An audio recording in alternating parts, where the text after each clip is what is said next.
Hello and welcome to the New School HR. This is Season 2, Episode 03, titled Pregnancy. Now, let's put the disclaimer out there right now. Not something I've had too much to deal with actually, but I thought I'd actually try and go outside the comfort zone and touch on something that I didn't know too much about.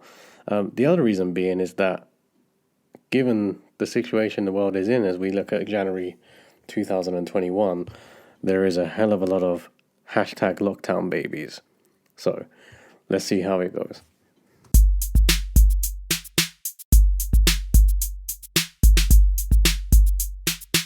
So the first thing to kind of touch on is the sort of things to, I guess, be supportive about during the pregnancy. So, the first thing that I would say is, obviously I've come across pregnancies throughout my career, but for some reason or other, I've never really directly been involved in it. Just the way it is. So in terms of processing from a system point of view and all that, I've just never done it. So the first thing I notice is that from my time to be honest, most of my experience with pregnancy is from my time as a manager. The first thing I kind of noticed was you didn't get any sort of notification from someone until sort of week 20, which ties in with when a MAP B1 form is issued, which is basically to say that this person is pregnant and due to have a baby.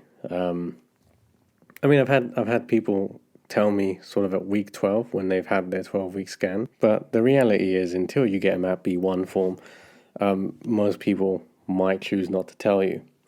I think one of the things I can do quite well is spot when someone is pregnant or have an idea that they might be. So without sort of being too descriptive, there are certain signs that you can definitely tell. One of the ones I kind of see more often, though, is the absence rate. If you see random absences and then potentially you see a uniform order for a bigger size, that generally tells you what you're expecting to come in a couple of weeks' time. I think the other thing is if you do spot signs of it, try to be supportive. You should be supportive of your team anyway, right? If you've got employees who are potentially not well or whatever. So I'm not just saying because they're pregnant you should support, but it's quite a sensitive subject for people. They're not always going to be so forthcoming with it. So if you do notice it or you see signs that potentially is there, because I think the other thing is there is a possibility at times that you know that someone's pregnant even though they don't know. So just bear that in mind. If you know that somebody is working in an area that's quite strenuous, whether that's physical, whether that's mental exertion as well. So, not being biased and saying it's about lifting stuff. There are some females who will continue working through and doing some of the most laborious jobs out there. But I think it's always worth trying to keep a track on the almost comfort level of the individual. So if you see that things are taking a bit longer than usual, you can always ask the question. I have seen it where, like I said a bit earlier, that people don't know they're pregnant and you have a suspicion. So, if you notice something, as a duty of care anyway, you should be asking them to potentially seek medical advice. I would do that anyway with anyone if there was any sort of symptoms of illness or something out of the ordinary. But always do make sure you take that time. The other thing is each pregnancy is different. So when you do know that someone's pregnant, don't compare it to your partner or somebody or yourself even if you're a female, because each pregnancy is different. And even if the same person is pregnant twice whilst you're the manager, again, each pregnancy is different. So where I see managers try and, say, this and that, that's not the case. Each one is different. I think you can always offer support, and that's how I get around anything that I think is a bit of an issue, is offering support and just clearly outlining sort of the boundaries, if you like. There are going to be some pregnancies which have, complications or require extra appointments and stuff like that. So being a prick about it isn't really going to achieve anything. So I always try and explain to my managers that obviously we can ask for appointment slips and stuff if it's becoming frequent. If sickness or something like that is becoming high, if you like, then the advice from a medical professional can be sought. It's not like we can't do anything, but it's just about working with someone to understand it. The other thing I think people forget is that pregnancy involves two people. And if you have a male member of staff with a female who is pregnant, partner, whatever, they can be going through a hard time too, you know. No, I'm not saying I myself have been through a hard time with pregnancy, but I have seen people who, you know, have had to leave work multiple times in a short period of time because their partner's not too well, or maybe they're the carer, or, you know, there's no one else around. If that person has two kids, like, well, one already, it might be that they're trying to take care of one child because the pregnancy is difficult. So try and understand it. You know, I don't appreciate this approach that, you know, the pregnancy is just on a female, and that the male is just kind of like, well, you know, it's not them that's pregnant. You don't know what's going on in a household. You don't know what the difficulties are. So just check in with the male. As mentioned, the MAP-B1 is usually issued at the week 20 scan. This will usually have the date that the baby is due. So at this point, when you have it, you should be thinking about potentially replacing that person for mat leave, whether that's using someone internal, so you could look at a secondment, whether that's getting a fixed term person in, or it might even just be that you've got no actual real requirement for it, and actually you can divide the work amongst the team that you have. Sometimes using a maternity to your advantage could be something like saving the cost of losing someone for a year and using that time to potentially improve performance and actually keep your team. I've never been in that position, but I have heard of situations where actually the mat leave has allowed for that team to not lose someone, and then actually things have picked up over the course of while that person's on maternity, and they've come back and there's no issues. The other thing to think about is, it is, you know, touching on the secondment piece, it is an opportunity for someone to step up as well, potentially, if it's a senior role, like a team leader or a manager. So I would always explore that option as well. I think it's easier to replace and backfill a, you know, shop floor role, if you like, non-senior role, and get that in for a fixed term, as opposed to getting a senior person into the business and then they become really successful and then you're left with a position of having to let them go.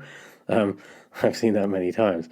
So I always prefer if we can give the opportunity to someone in-house, and then, you know, there are some departments out there where you just have high maternity rates. Like, it's always guaranteed that someone's going to be on maternity. I've seen it recently where I've had in a senior team, I think there's about 3 or 4 maternities, maybe 3 actually. 4's an exaggeration. No, it is 4. And actually, people have actually kept on seconding, and they've stayed in a senior position for about 2 or 3 years now, because there's just always maternity opportunities. Obviously, that's going to run out at some point, and we'll have to explore what we do with that person, because we'll have a highly skilled person. But yeah, there is opportunities for you to upskill your workforce. And then the other thing to think about is the impact that it's going to have on the team, whether that's during the pregnancy, whether that's while they're on maternity leave. So, of course, when you know that the person's going to go on maternity, you know the dates, you're going to have to be thinking about what's going to happen to their workload, etc., etc. But I think it's also worth knowing the impact that it will have during the pregnancy. So, for me, look, I, rightly or wrongly, I always expect the individual to have some sort of drop off, if you like, in terms of the work completion or whatever it might be. You know, for me, I'm not expecting or anticipating them to be at 100%. If they are, that is amazing. And, you know, that's why I always come from a place of support. So it means that I've actually considered how we're going to approach this. And And I thought about what opportunities or what activities can be divvied up from now. Because the other piece is, if you know someone's going to go on maternity in 2 months, waiting until the week beforehand to assign their duties to someone else is absolutely ridiculous. So I do use it as an opportunity to get the individual who might be replacing them or people who are taking their duties to actually be shadowed by that person, so they can actually learn how that person does the job.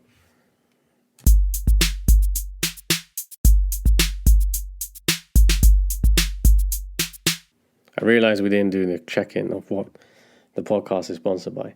So this is actually being recorded for the 3rd day in a row, which is, I think this is the first time I've recorded 3 different podcasts 3 days in a row. So today is Nespresso Decaf, because it is 8:30 at night and I don't want to be jumping off the walls. But I am a bit tired and I don't know. This is the first time I've had decaf, so what I'm hoping is that this kind of emulates that sensation. But who knows, we'll find out. Okay, so time off. The first thing to say is refer to the policy. The places I've worked, pregnancy-related sickness is counted as sickness, and the sickness pay is taken from the entitlement. But then after that, obviously, it's no longer paid. But it's worth referring to your policy to understand what it does actually refer. Pregnancy-related illnesses are never taken down a formal disciplinary route. But then you do have that issue, what if someone's taking a piss? And that's where I always then ask for a bit more further detail. We, of course, are within our right. We can't necessarily stop them from using it, but you can ask for advice. Always do the return to work. If you've listened to episode 2 around absences, return to work should be done. Some places, they would offer the opportunity for the person to make up their hours if they're not being paid. So that's something you could explore, but I don't know how feasible that would be. I would always think about, is there something we can do to minimize the absence? So, for example, if we can change the shift work patterns or the area of work. And that's only if. So I'm not saying we start moving people around because that's not fair on individuals. But if there is an opportunity, then obviously let's use it. Let's make things a bit easier for someone. Appointments. So, of course, they're allowed time off for appointments to attend. But I would always say, does it need to be a full day? So for me, if we're in an environment where, we can allow them to come back on site and complete the rest of their shift or even make up their hours, then again, that's something I would always explore. And I think most of the time, what I've come across, there's never been a problem with that. But again, some policies are different. Some policies will say it's all just paid. The retail company I worked for, it was always just paid. You didn't have to do much. You just literally gave proof of appointment letters and that was it. I think the other thing is to think about the partner as well. So the non-pregnant person in this instance. Understand their rights. So again, first company, they got all appointments off. Second company, they was allowed to take it off as unpaid. And then the current company is you can have one paid and then the rest authorized unpaid. So there are variances there, and again, it's worth referring to your policies. And again, even if it's the partner, I would still ask for some sort of evidence to support that, because especially if you've got somebody whose partner is in a situation where they need more appointments. But be mindful of that. So don't give the partner a hard time just because there's more appointments. I remember one time when I was in the retail place, actually, to be honest, when my son was in the womb, or whatever the correct term is, I was actually a trainee manager. And one thing that I always remember is I asked to go. I mean, it's bad, isn't it? I asked to go, even though their policy was I can go to all of them and get paid anyway. But because I was in a senior role, I just wanted to make it aware and had all my appointments in advance, all of them, like literally months in advance. And I asked, it sounds bad, I did ask. I asked if I can go to the second scan. And what I got told back by my senior manager was, why the fuck do you need to go to that? You went to the first one. That's real, That's what I was told. Albeit it was 2014, but that's not that long ago, you know. Anyway, he's a fucking prick. But yeah, look, there's no need for that kind of stuff. That doesn't buy engagement points, if you like. That's why probably I left subsequently after that. But there you go. I actually did pause. But one thing I do want to say actually is be mindful that we are in a world of COVID-19 and appointments can be completed remotely. And the other thing is if there are sort of hospital appointments, these can take longer than the standard. So if you're referring to a pregnancy that you did in 2015, in 2021, then that's nonsense. So just be mindful of that as well. I think sometimes when it comes to pregnancy, people just get a bit carried away.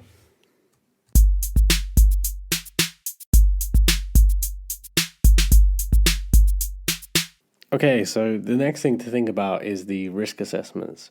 So we need to ensure that these are completed as early as possible.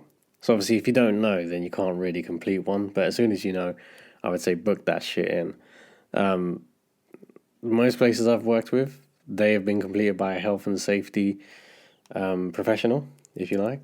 So, actually no, I think I did one. I have done one before, many years ago. It's important to do, and it's important to get that feedback because, as I say, each pregnancy is different, and actually each trimester is different. So those might change. So I made a habit, I think, of maybe doing risk assessments every sort of month or maybe every bi-month. I can't remember.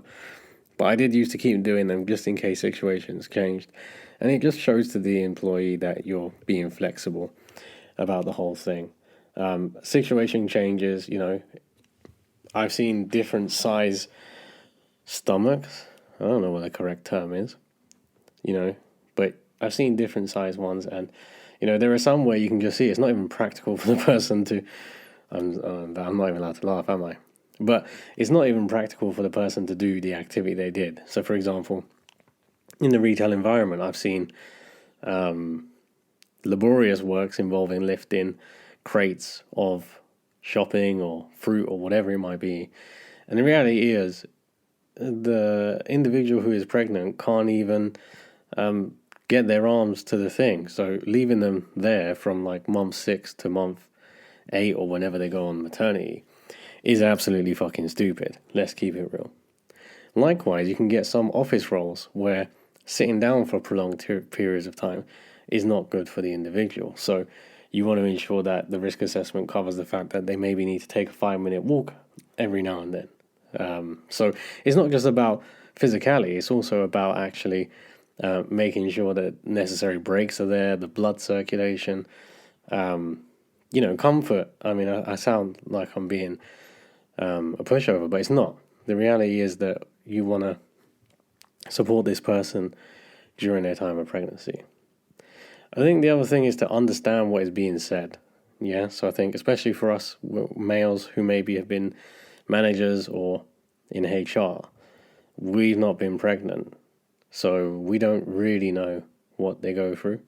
And I always make a point to ask as many questions as I can, so I do understand. I'm pretty sure some people have wanted to slap me for the amount of questions I ask, but the real reason behind it is to actually make sure that the support and everything that's given is correct.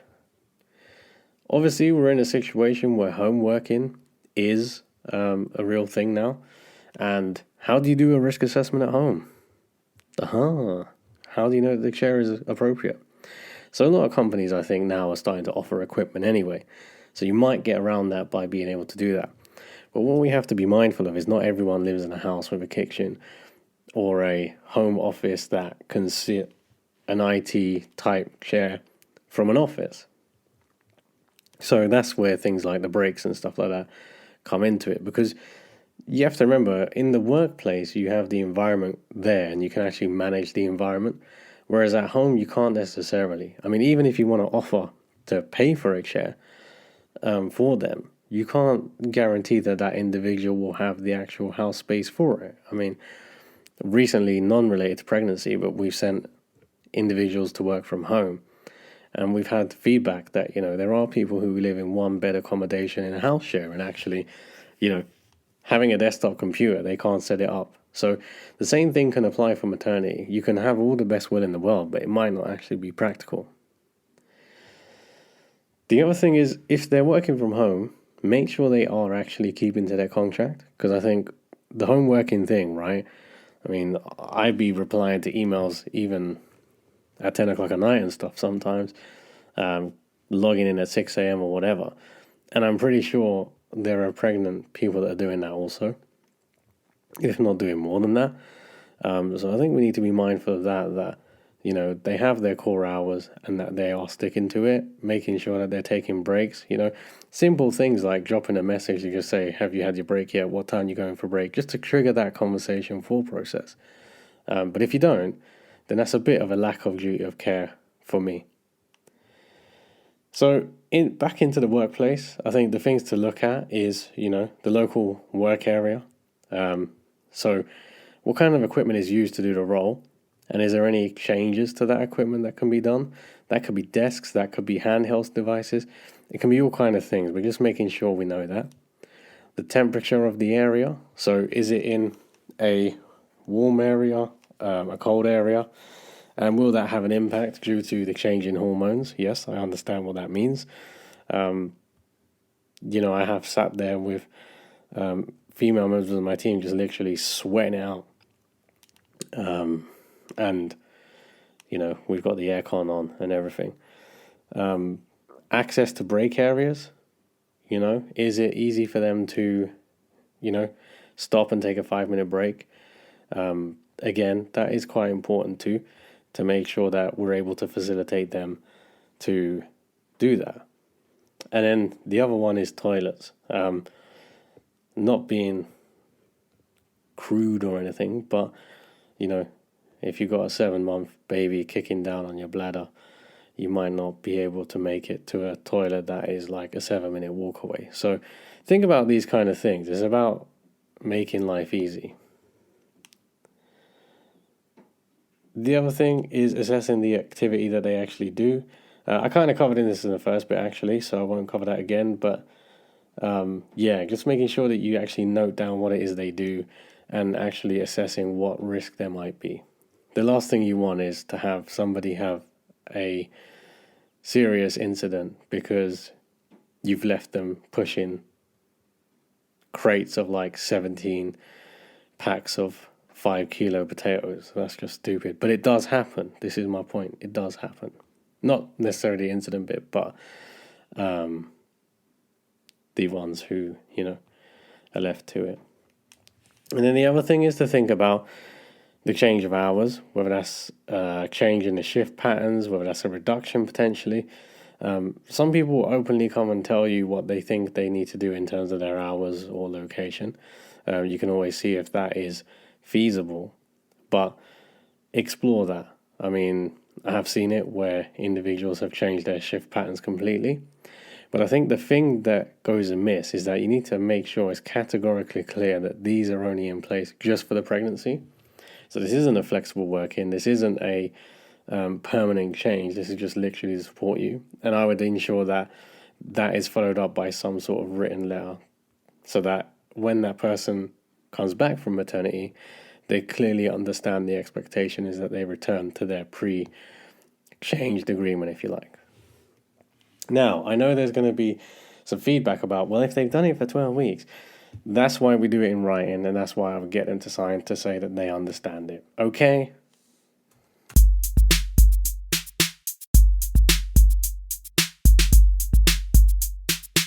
So, I'm going to cover this bit now. Redundancy and pregnancy / maternity. Not sounding too happy about that. I didn't mean to come across like that. But this is this is a new one to me. So don't know too much about it. But I do have some information based on a case recently. So, whilst an individual is pregnant, there is no automatic protected rights. So, contrary to belief and the bill of 2019 that hasn't actually been passed yet, which is asking for an extension of protection from maternity into pregnancy, that isn't there. So you just need to make that bit clear. So in terms of an actual redundancy situation, the only time there would be an entitlement to pay maternity pay would be if that person is at week minus 15 in terms of the due date, at which point statutory maternity would be required to be paid. Now, this can be paid in full, as in you do the figure of what that maternity pay would look like, or it could be paid monthly. I mean, I've never got to that scenario, so I don't know what sort of people's desired outcome would be. My assumption would be you'd want to do it all in one lump, because if they're on the payroll for a monthly thing, it would suggest that they're still part of the business. That's my own reading of it. If you're consulting with someone who is pregnant, the only sort of thing you have to be mindful of is the selection process. So if you're doing selection criteria, marking their absences for pregnancy as one of the metrics would be discriminatory. The other thing to consider is if you're measuring performance, has that been a recent thing because of the pregnancy? Because one of the things I would think of is, was that individual's performance been like throughout the whole of their time here? So if the only time their performance is dipped is when they're pregnant, and we start scoring people bad, but if they say, well, actually, I've been an exemplary employee for 15 years, and their file suggests so, then I think that could be quite tricky to try and prove that you didn't do something wrong.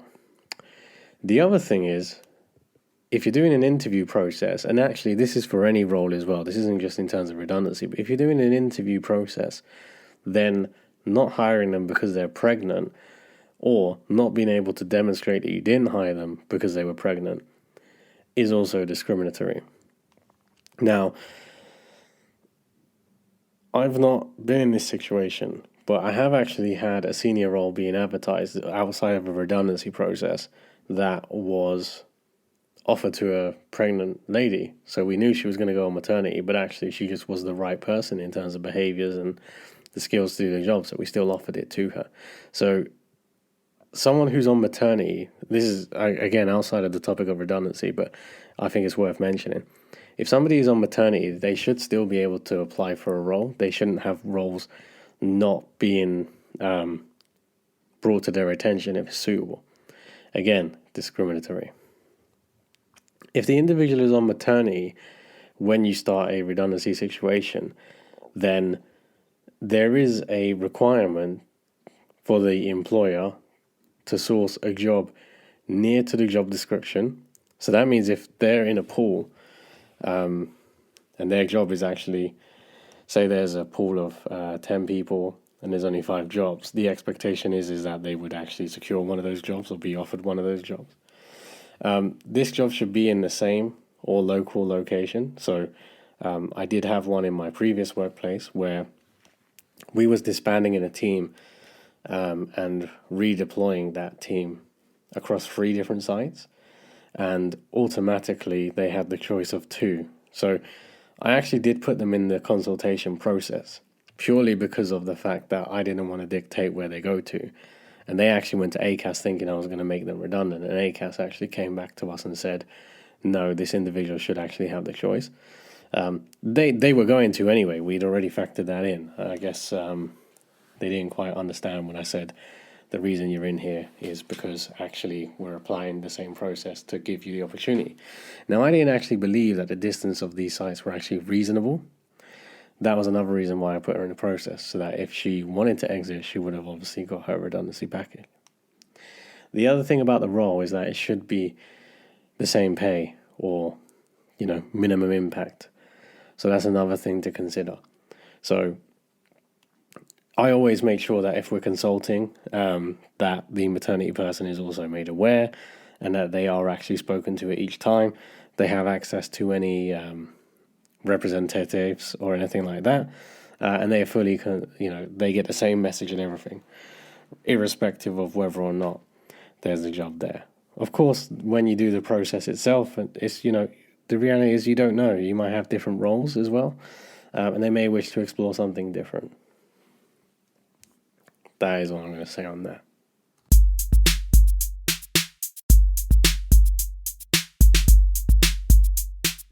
So I just thought I'd cover statutory maternity. Now, there are different policies for maternity. So the first employer I worked for was 100% pay for 9 months. So that was an enhanced maternity. And I've heard of various different ones where they have a higher enhanced rate. So maybe 14 weeks, 15 weeks. There's all different variations. I think the best thing to do is touch on your actual company policy. But the most common one you're going to come across is statutory maternity, I guess. I've seen that 2 times out of 3. So statutory maternity is only eligible for those who have been in service for 26 weeks or more. So that's continuous service with the same employer. So, for example, if you left and went to a new employer at week 23, as far as I'm aware, you wouldn't be entitled to statutory maternity. The next thing is that in order to unlock the pay, the MAP B1 has to be submitted at least, before week minus 15 of the due date. So that basically means 15 weeks before the due date. Anything after that will remove your eligibility for statutory maternity. So statutory maternity is 39 weeks. Now, the other thing to be clear on, I said enhanced. Enhanced can also be considered as maternity extended to 1 year. It doesn't always necessarily reflect on pay. Yeah, so I just want to make that clear. It's not always related to pay. 9 times out of 10, enhanced maternity means it's been extended to 52 weeks. So, 39 weeks maternity, statutory, and you'll get 6 weeks and 90% pay. So, that's good stuff. And then 33 weeks of that paid at what the current statutory maternity rate is at the time of recording in January 2021, £151.20, or 90% of your weekly salary.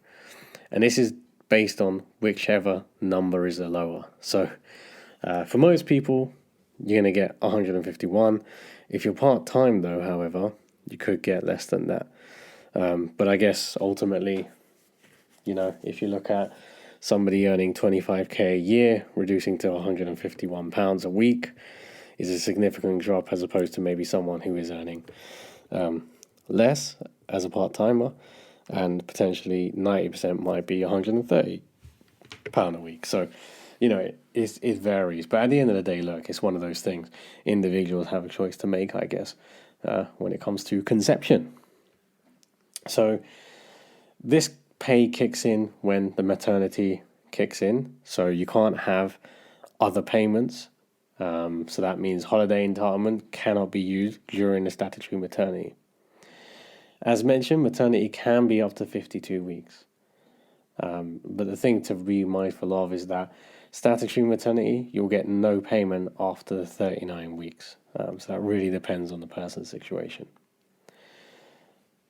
Holes from the current year can be carried over. So, I say that depends on your company policy. But all the sort of awareness I have is they'll try and make you use all of your holiday entitlement within that current year. But sometimes that might just actually not be feasible. Well, saying that, I don't know how that would be the case. But anyway, it depends on the situation, really, doesn't it? Because if you have a baby, it's 9. If you have a baby and you go off on maternity, unless you're taking a full year, there's every possibility that you could end up within the same financial year. So you might want to use a holiday at the end as opposed to the beginning. The other thing to be mindful of, the kit days. So that's 10 days paid, and this can be used during a maternity. So that does give individuals the opportunity to get 10, I believe it's full paid days. I don't really know too much about it. I don't think my wife used her 10 kit days. I'm not too sure. That wasn't because we're rich. That's because she worked a hell of a long way from her workplace. We moved quite a long way from her workplace, so it wasn't practical for her to do kick days because we did not have home working in 2015. One of the things I would say is I do hear a lot of companies trying to move away from statutory maternity, which is really cool. I think that's something that should be there. I've worked, obviously being a HR professional, I've worked with many female HR professionals, and I have heard many times people saying that, the reason they don't have a second child is because they just wouldn't be able to afford to go on maternity. And that's quite sad when you think about the fact that, people give such a dedicated service or long amount of service or whatever, that somebody would have to think about a life choice like having a child, because actually the potential repercussions of their financial situation makes them deterred from actually knocking out a second child. So it's good. I think it's positive to hear those kind of things.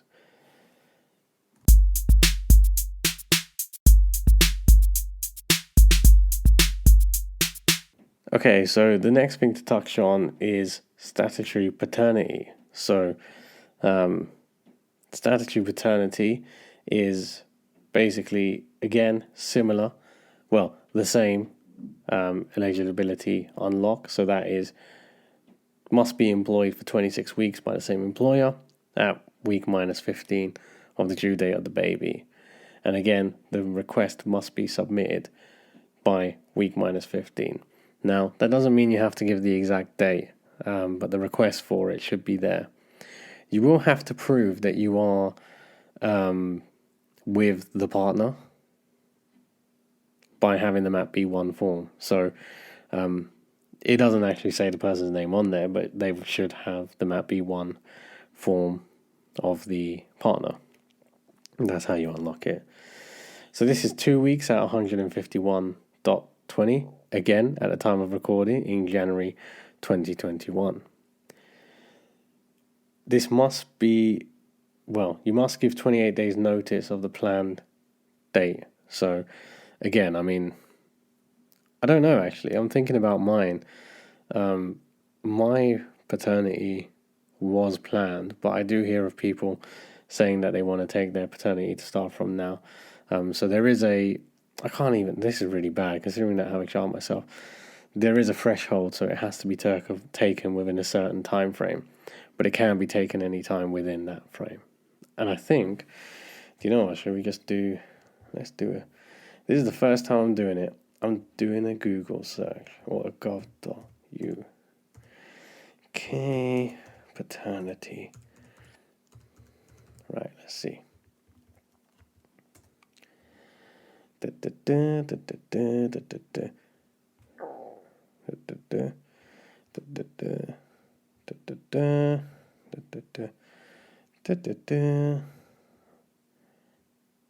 Where's next? Oh, it doesn't actually. That's weird.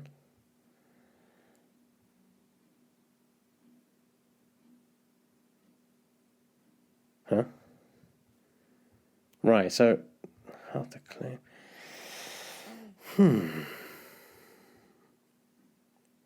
Okay, so it cannot be before the birth, so that matches, and it must end within 56 days of the birth of the baby.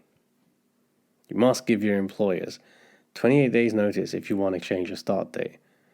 What happens if the baby's born? Anyway, whatever. That's the numbers you need to know. So, yes, you must give your employers 28 days notice if you want to change your start date of paternity. It must end within the 56 days of the birth of the baby. But leave cannot start before the birth. So I don't know how that 28-day thing came, because that's what I'm saying. I'm pretty sure I just notified the employer and did it. Anyway, that's what the rules say. Let's come out of that. I can see my screen again. So the next thing to talk about is shared parental leave. Now, I remember when this became a thing. It's really bad I don't remember the year. But I do remember it being on the news and everything, and I remember all the kerfuffle. Like, everyone was on TV, you got guys coming up there like, shared parental leave. So look, the first thing I'll say is, from a HR point of view, don't be scared, okay? It's basically the maternity entitlement. So if we're going on the statutory maternity thing of 39 weeks, it's basically allowing the partner to take time away from that. That's it. That's all it is, bruv. Like, I don't know. I used to be so hyped about it. I remember the previous workplace I worked in, there was such a massive fuck-off policy about it. Like, pages, bro. But when I actually handled my first one, which is in my current employer, it was just basically, them giving me 28 days notice in writing, so we have a form. And I guess the most difficult part was actually working out how much would be paid and what wouldn't be paid. But even then, that wasn't hard. You take the partner's maternity. Now, the example I have was actually quite easy because the partner worked in the same workplace, so I had access to all that. So I imagine if you don't have access to that, that could be quite difficult. But I'd imagine you'd have the MAP B1 form, MAP B1 form anyway, so you'd have a rough idea. I guess you'd ask for the proof of maternity from the partner to say when they started it. And then there is a calculator online anyway, which you can use on gov.uk. But basically, you take the 39 weeks statutory maternity. You'd then look at the what has been used. So say, for example, 10 weeks of maternity has been used. Then that means they got 29 weeks available to them as paid shared parental leave if you're using statutory. Now, obviously, if you have full pay entitlement, that's different. I don't know. But using that statutory method, it's not that hard. And you'd literally just, it'd be the same as the maternity letter you'd issue. You'd outline when pay would stop. And I guess the thing is that, well, I don't know if statutory can be extended to a year, but I know that where I work, the entitlement is a year because that's the enhanced period of time, not pay. So what we did in that instance was to say, right, out of the 39 weeks maternity has been used, I think it was 35 weeks maternity was used, so that meant he could have 4 weeks paid, and then using our 52-week allowance, we took away 39, which meant he had however many weeks left. That was it. We just outlined that the additional weeks are not paid. That's pretty much it. Now, we actually did this change during the maternity because the person who had the baby wanted to return to work early. So that's what happened. So yeah, that was it. As easy as what I just explained to you. Now, maybe we're going to find out in the comments that I actually fucked up and there's like a whole load of stuff that I missed, but as far as I know, that's it. I used the calculator. The calculator confirmed everything that I did on gov.uk. So that is pretty much that. I can't really say anything more on that. I mean, I know I mentioned that there was a really big policy, but I never read the policy. So, yeah.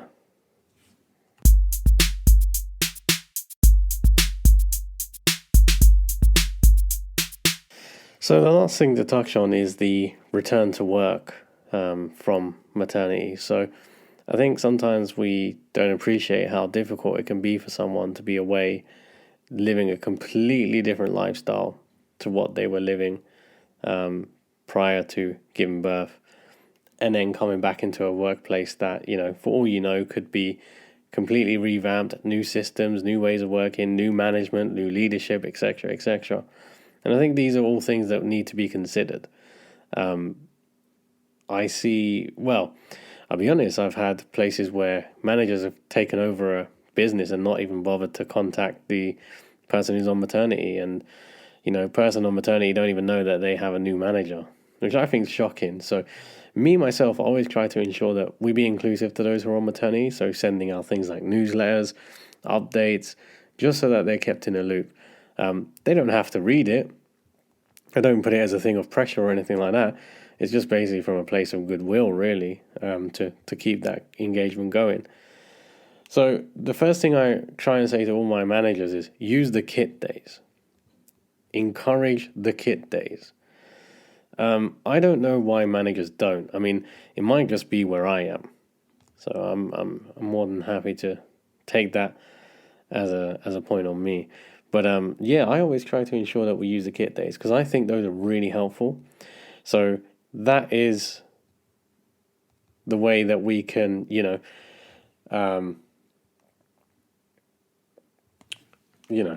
how we can sort of suss things out. So it's an opportunity to ask questions in regards to, how are they?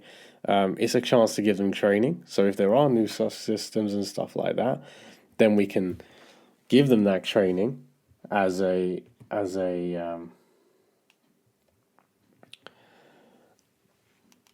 Sorry, I got distracted.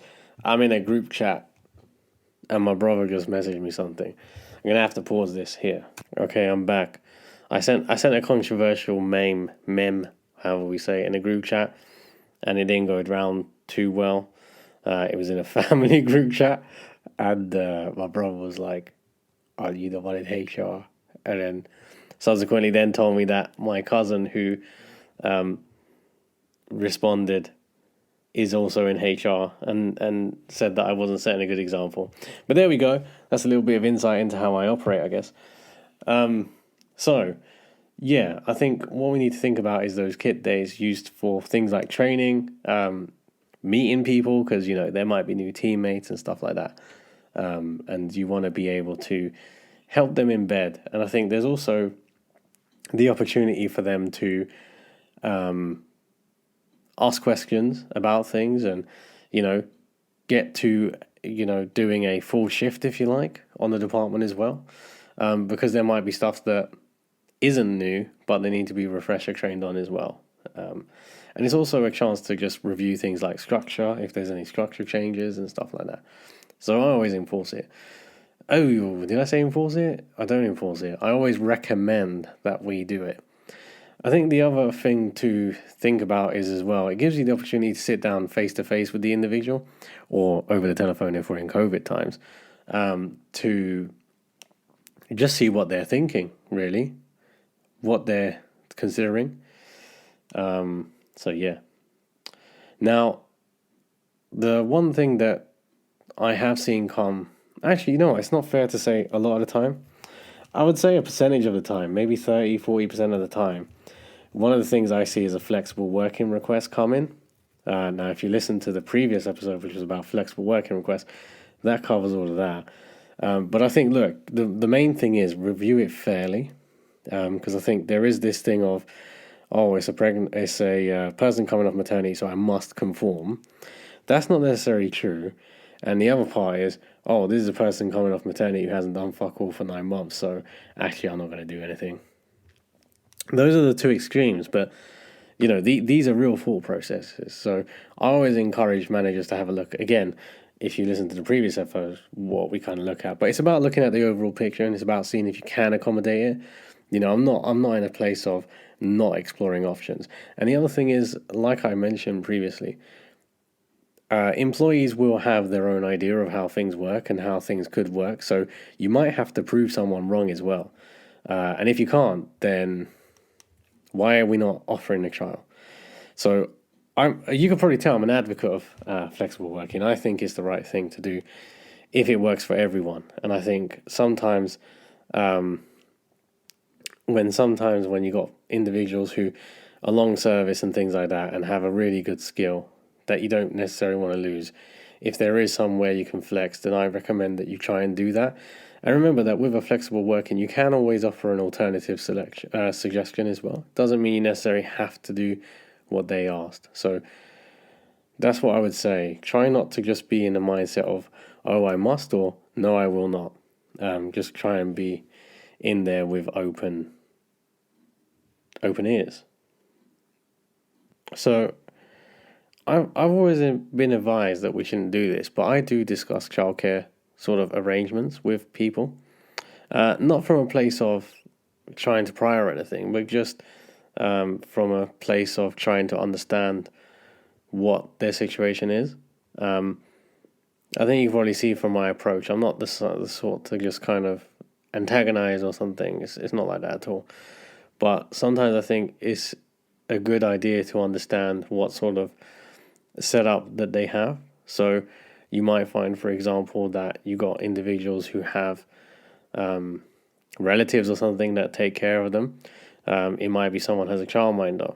And the reason I do this is because you don't know, potentially someone might have an issue with their childcare, and if you understand what they have. So, for example, if they have a relative that is looking after the child, a specific sort of thing in terms of nursery or something like that, then you know that if that's not available, they might be really shafted in terms of getting cover for childcare. The flip side of that is if they have a relative and something happens to the relative, then, are they going to be able to get a nursery in 1 hour? No, they're not. So it's just from that point of view, really. Not necessarily for any other reason. I just like to understand so that I can not accommodate, but be more understanding of the situation that they're in. I think the other thing to think about is child-related appointments. So things like the jabs that babies have and stuff like that. Be mindful of that. And obviously, there is a case of knowing that these are unpaid time off for dependents. And I think the other thing is, while the child is young, there may be instances where there may be a requirement for time off because the child is ill. Maybe they can't go to nursery or whatever. One of the things that always sort of stands out for me from my time when my little man was in nursery was the whole 48-hour rule of childcare. So if your child has vomiting or diarrhea, they can't go to childcare for 48 hours. They can't go back until they've been clear of the symptoms for 48 hours. So, and I think that goes through school as well, to be fair. But it's just making sure that you understand the different sort of things that can happen.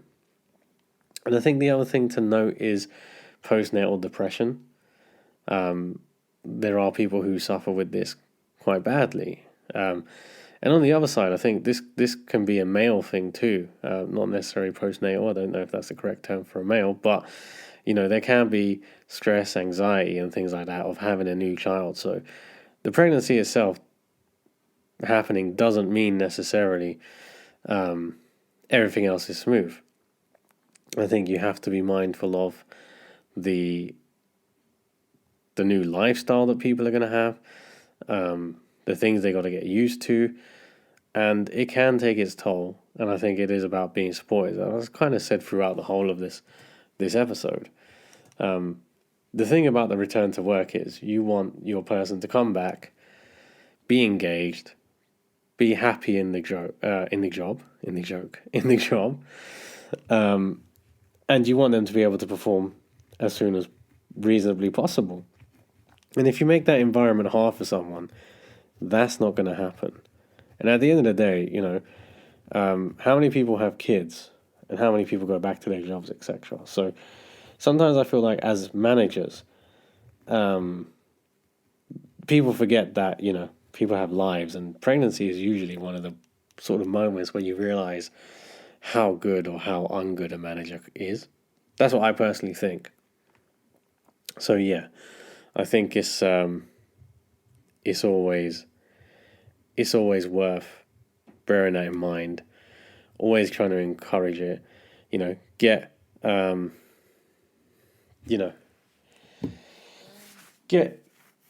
the engagement going. I think the other thing is as well that whilst you're being in a supportive mindset and you support maternity, this also helps with retention. So the previous company I worked for, it was considered that maternity was a sin. So you don't necessarily want that on your record, because that will deter females, younger females, or females who are potentially at a stage of wanting to plan a family, from coming to you. And that does mean that you lose talent, not just from a HR point of view, I think operationally as well. There's some really good female leaders out there. And those kind of things are the kind of things that make it to Glassdoors. You'd be surprised. So just be mindful of that, the brand image, when you're handling a maternity situation. So look, that's pretty much it. We've got to 54 minutes, which I'm quite surprised. I didn't think I had that much to talk about on this. So hopefully you've learned something. And if you're able to educate me further, please do. Like I say, I've had very varied and limited experience of this, even if I have had a child myself. But yeah, look, hopefully you got something out of it. Again, as usual, if there's anything you want to comment on, anything you want to correct me on, please leave a comment. I'm still waiting for one comment. Although I'm saying that, season 2 is the kind of controversial one where I'm giving my own opinion, and none of the episodes have been released at the time of recording this. This is episode 3, but none has been released. So anyway, look, hope you enjoyed it. Hope you got something out of it. and catch you on the next one.